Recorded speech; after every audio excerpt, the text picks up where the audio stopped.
Mon nom est Mary et je veux vous raconter une histoire à propos de quelque chose qui est arrivé dans ma famille. Ce n'est pas facile d'en parler, mais j'espère que vous écouterez. J'ai épousé Richard il y a 5 ans. C'est un homme bon, gentil et travailleur. Richard a un fils nommé David. David avait 20 ans lorsque je suis devenue sa belle-mère. Au début, nous ne parlions pas beaucoup, il était réservé et je ne voulais pas le brusquer. Je pensais qu'il avait besoin de temps pour s'habituer à moi. David vivait avec nous parce que sa mère était décédée quand il était petit. Richard travaillait de longues heures, donc David et moi passions beaucoup de temps ensemble à la maison. J'essayais de m'occuper de lui, de cuisiner pour lui et de rendre la maison chaleureuse. Un jour, je lui ai demandé comment s'est passée l'école aujourd'hui. David, il m'a regardé et a répondu « Ça va, c'était tout, il n'a rien ajouté ». J'ai souri et dit « D'accord, si jamais tu veux parler, je suis là ». Il a hoché la tête et est monté dans sa chambre. Les jours sont devenus des mois. Et petit à petit, David a commencé à s'ouvrir. Il m'a parlé de l'école, de ses amis et des choses qu'il aimait. J'étais heureuse de l'écouter. Je voulais qu'il sente qu'il avait quelqu'un en qui il pouvait avoir confiance. Mais ensuite, quelque chose a changé. Un soir, nous dînons ensemble. Richard était en déplacement pour le travail. David m'a regardé et a dit « Tu es très gentil avec moi ». J'ai ri un peu répondu « Bien sûr, David, je tiens à toi, il… » m'a regardé longuement. Ses yeux étaient doux mais sérieux. Je me suis sentie nerveuse, sans comprendre pourquoi. « Qu'est-ce qu'il y a, David ?» ai-je demandé. Il a secoué la tête et dit « Ria ». Après cette nuit, les choses ont semblé différentes. David a commencé à passer plus de temps avec moi. Il s'asseyait près de moi quand nous regardions la télévision ou m'aidait dans les tâches. Je pensais qu'il voulait juste être gentil, mais parfois la façon dont il me regardait me mettait mal à l'aise. Je me disais ce n'est rien, c'est juste un garçon. Mais au fond, je me sentais troublée un soir. Le tsar était sorti tard. David et moi étions dans le salon à discuter. Il m'a parlé de sa mère. Elle me manque tellement. A-t-il dit, elle était la seule à vraiment me comprendre. J'étais triste pour lui. J'ai tendu la main et pris la sienne. Je suis désolée, David. Adieu, dit, elle serait fière de l'homme que tu es en train de devenir. Il m'a regardé à nouveau avec ses yeux sérieux. Tu crois vraiment? A-t-il demandé. Oui, je le crois. Ai-je répondu cette nuit-là? Je n'ai pas pu dormir. Je pensais à David à la façon dont il me regardait. Je me disais, tu es sa belle-mère? Tu aimes Richard? Il n'y a rien d'anormal ici, mais mon cœur était lourd, et je ne savais pas pourquoi j'essayais de garder les choses normales. Je nettoyais la maison, cuisinais, et m'assurais que David allait bien, mais à l'intérieur, j'étais confuse. David était gentil et attentionné. Il m'aidait dans les petites choses. Si je faisais tomber quelque chose, il le ramassait rapidement. Si j'étais fatiguée, il disait « Tu devrais te reposer, je vais m'en occuper un jour ». Je cuisinais dans la cuisine. David est entré et a demandé « Tu as besoin d'aide ?» J'ai souri et répondu « Bien sûr, tu peux couper les légumes pendant que nous travaillons côte à côte. » Je me sentais heureuse. C'était agréable d'avoir quelqu'un avec moi. Mais ensuite, David a arrêté de couper et m'a regardé. Ah, ses yeux étaient doux, comme s'il voulait dire quelque chose d'important. Qu'est-ce qu'il y a, David? Ai-je demandé. Tu fais de cette maison un foyer, a-t-il dit doucement. Je ne savais pas quoi répondre. Mon cœur s'est réchauffé, mais j'avais aussi peur. Merci. Et je dis, je suis contente que tu te sentes comme ça. Après ce jour, David a commencé à passer encore plus de temps près de moi. Si je m'asseyais sur le canapé, il s'asseyit tout près. Si j'étais dans le jardin, il venait dehors pour me parler. Il avait toujours un mot gentil à dire. Tu es tellement attentionné. Mary m'a-t-il dit une fois, j'aurais aimé que ma mère puisse te rencontrer. Ces mots me faisaient me sentir spéciale, mais aussi confuse. Je ne savais pas si j'interprétais mal les choses. C'est juste un garçon, me répétais-je encore une fois. Mais un soir, quelque chose s'est passé, que je ne pouvais pas ignorer. Richard était sorti avec des amis. J'étais dans le salon en train de lire un livre. David est venu s'asseoir à côté de moi. « Qu'est-ce que tu lis ?» a-t-il demandé. Je lui ai montré le livre, et nous avons commencé à discuter. Nous avons ri de certains passages amusants et je me sentais détendue. Mais ensuite, David a posé sa main sur la mienne. Je me suis figée, David, et je dis doucement. Il m'a regardé et a dit « Je veux juste te remercier. Tu as été tellement gentil avec moi. » J'ai retiré ma main doucement. « Tu n'as pas besoin de me remercier. » David, nous sommes une famille. Et je dis en essayant de sourire. Mais à l'intérieur, je sentais que quelque chose n'allait pas. Je suis allée me coucher tôt ce soir-là, mais je n'ai pas pu dormir. Mon esprit revenait sans cesse à la main de David sur la mienne. Était-ce juste un geste gentil ou était-ce autre chose? Je priais pour que ce soit rien, mais au fond de moi, je savais que les choses changeaient. Les jours qui ont suivi, cette nuit-là ont été étranges. J'ai essayé d'agir normalement, mais rien ne semblait pareil. J'évitais autant que possible d'être seule avec David. Je me disais que c'était mieux. Ainsi. David ne semblait pas remarquer. Il trouvait toujours des moyens d'être près de moi si j'étais dans la cuisine. Il venait me parler si je pliais le linge. Il s'asseyait à côté pour m'aider. C'était difficile de l'ignorer, mais j'essayais de faire de mon mieux. Un après-midi, Richard travaillait encore tard. Je nettoyais le salon quand David est entré. « Tu as besoin d'aide ?»« Mary ?» a-t-il demandé. « Non, ça va. » Et je répondis rapidement. Je ne voulais pas qu'il reste, mais il ne partait pas. Au lieu de cela, il s'est assis sur le canapé et m'a regardé. « Tu es toujours si occupé, » a-t-il dit. « Tu ne te reposes jamais. » Je ris un peu et répondis. « Il y a toujours quelque chose à faire dans une maison. » Il s'est levé et s'est approché de moi. « Tu fais tellement pour nous. » A-t-il dit. « Tu rends cette maison à vivante. » Merci David, et je dis en essayant de garder ma voix calme.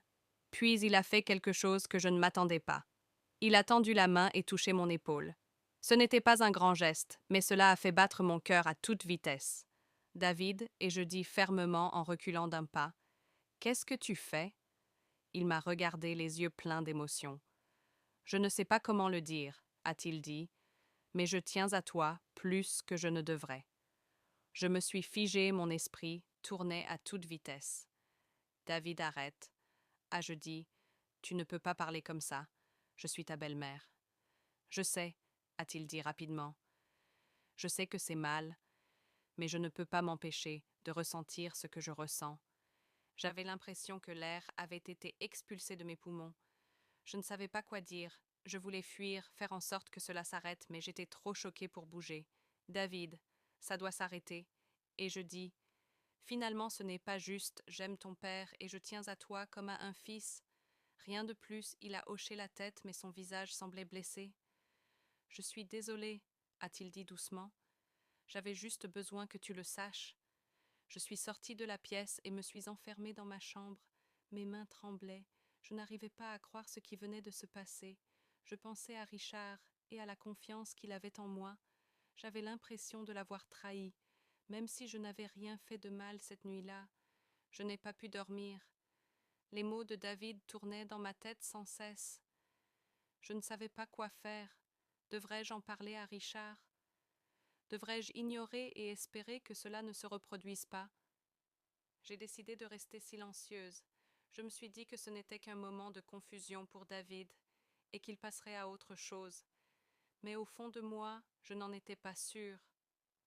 Après ce jour, j'ai évité David autant que possible. Je ne voulais pas lui parler, ni être seule avec lui. Je me suis convaincue que si je gardais mes distances, les choses reviendraient à la normale. Mais David ne me facilitait pas la tâche. Il essayait sans cesse de me parler, disant des choses comme « Marie, pouvons-nous discuter ?» ou « Je ne voulais pas ?» Je ressentis une douleur mêlée de culpabilité. Je ne répondis pas, et finalement j'entendis ses pas s'éloigner ce soir-là, assis sur mon lit. Je me sentais piégée. J'aimais Richard et je voulais que notre famille soit heureuse, mais je ne savais pas comment arranger les choses. Les sentiments de David n'étaient pas quelque chose que je pouvais contrôler, et mon silence ne faisait qu'empirer les choses. Je commençais à me demander si je devais dire la vérité à Richard, mais que se passerait-il si je le faisais? Me blairait-il? Se mettrait-il en colère contre David? L'idée de briser notre famille était insupportable. Alors je gardai le silence. Je me dis que c'était la bonne chose à faire. Mais au fond, je savais que ce silence ne faisait qu'aggraver la situation. Le voyage de Richard dura quelques jours, et j'étais constamment sur le qui-vive. Je restais occupée dans la maison, évitant toute occasion d'être seule avec David. Je pensais qu'en restant forte et distante, tout se calmerait, mais David ne cessait de chercher à me parler.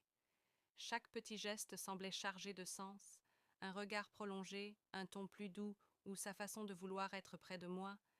Je me sentais comme si je marchais sur une glace fragile. Un soir, j'étais assise dans le jardin. L'air frais m'aidait à clarifier mes pensées.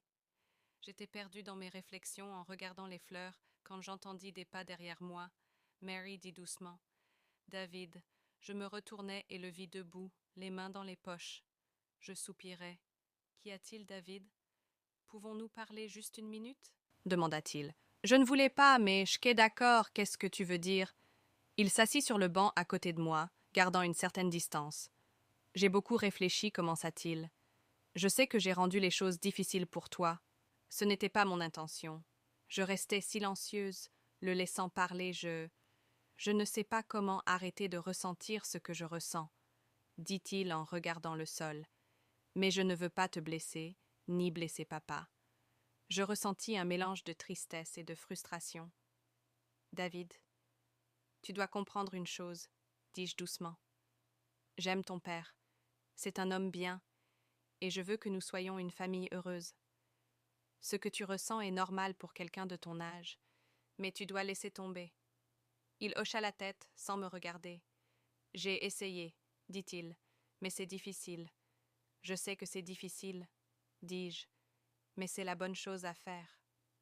Tu es une bonne personne.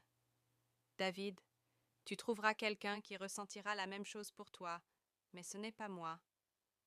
Nous restâmes assis en silence pendant un long moment. J'espérais que mes mots l'aideraient à comprendre. Je voulais croire que c'était la fin ce soir-là. Je verrouillai à nouveau la porte de ma chambre.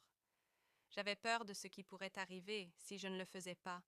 Je ne voulais pas penser que David ferait quelque chose de mal, mais je ne faisais pas confiance à la situation. Le lendemain matin, David était silencieux, il ne dit presque rien pendant le petit déjeuner et quitta la maison. Tôt, je ressentis un soulagement mêlé d'inquiétude. Je ne savais pas ce qu'il pensait ou ce qu'il pourrait faire ensuite. Lorsque Richard rentra ce soir-là, un sentiment de sécurité m'envahit. J'avais envie de tout lui dire, mais je n'avais pas le courage. Je ne voulais pas briser la paix que nous avions retrouvée cette nuit-là, allongée dans le lit à côté de Richard. Je compris que je ne pourrais pas garder ce secret indéfiniment. Ce silence me rongeait, et je ne savais pas combien de temps encore je pourrais le supporter. Le poids du silence pesait lourdement sur mon cœur. Même avec Richard à mes côtés, je ne parvins pas à trouver le sommeil. Je ne cessa de penser à David, à ce qui s'était passé et à ce qui pourrait arriver. Je savais que je ne pouvais plus rester silencieuse le lendemain matin. Je pris une décision après le petit déjeuner. Je demandai à Richard si nous pouvions parler. « C'est important, dis-je. » Il parut surpris, mais à Kia, nous nous assîmes dans le salon. David était sorti, il n'y avait donc que nous deux. Mes mains tremblaient, et je n'arrivais presque pas à le regarder. Richard commençait: « J'ai besoin de te dire quelque chose. » Son visage devint sérieux, quoi. Donc, Mary, je pris une profonde inspiration. Ça concerne David. Il se pencha en avant, visiblement inquiet, quoi, à propos de lui. Est-ce qu'il va bien? Oui, il va bien, répondis-je rapidement, mais il traverse.